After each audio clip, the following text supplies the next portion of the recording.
Malambar kırıcı yaylanda lili hevali.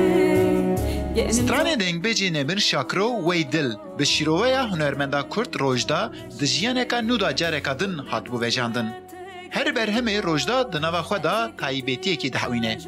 Ana jî hunermenda Kurd Rojda xwe ji bo berhemên nû amade dike. Ji bo sala bê gava behsa projeyê xwe dike lê karê xwe yê sala 2018 jî didomîne. Rojda ji bona albûma siyam û klîba siyam jî van peyvên hunerdagirtî bilêv dike.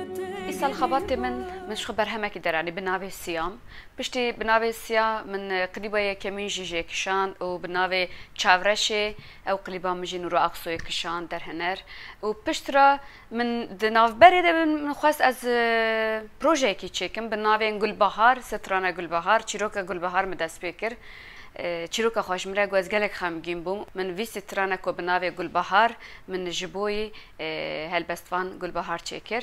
Xlemen eywa xlemen mala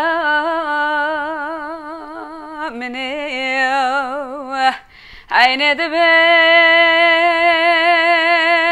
teqayat le temahkum le tebe Ahmed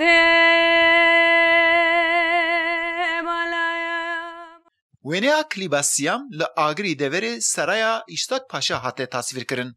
Rojda wênegirtinê jî wek çêkirina stranê xwe girîng dibîne. Min û hevalê xwe derhener Nûra Aksoy em hatin mêvandarî Enqerê û me xwest em serê gil hevalê xwe bidin û ji bo berhemê me wêne kişand ji ber ku ev stran jî bi wek projeyekî dibêjin ya qapak grafîk.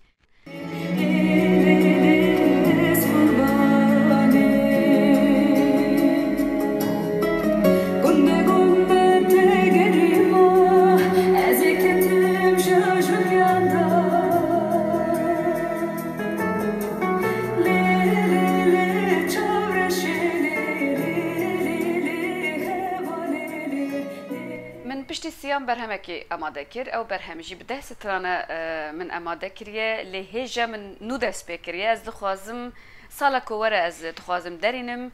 Ew jî taybetmendiyê wî ew e ku heya niha min zêdetir min hewl da ku stranên min pêş bikevin ji ber ku êş û elemên min in. Xêr û berê wa weylodî sadilan kênekê xwe şîrî wa weylodî sadilan tu hatî vê xederê wa weylodî sadilan tu hatî vê xederê wa weylodî sadilan. Ev roj rojda me him li ser albûma wî ya Siyam û him jî karêbarê wê qise kir.